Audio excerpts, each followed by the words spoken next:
¿Qué hay, amigos? El día de hoy cambiaremos líquido de frenos, ya que cuenta con humedad.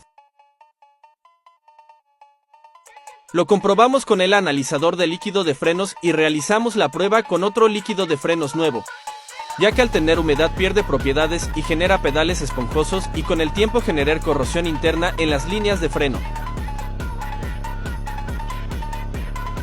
Retiramos también la bomba para limpiarla internamente y también se purgaron líneas generales para retirar todo el líquido de freno sucio.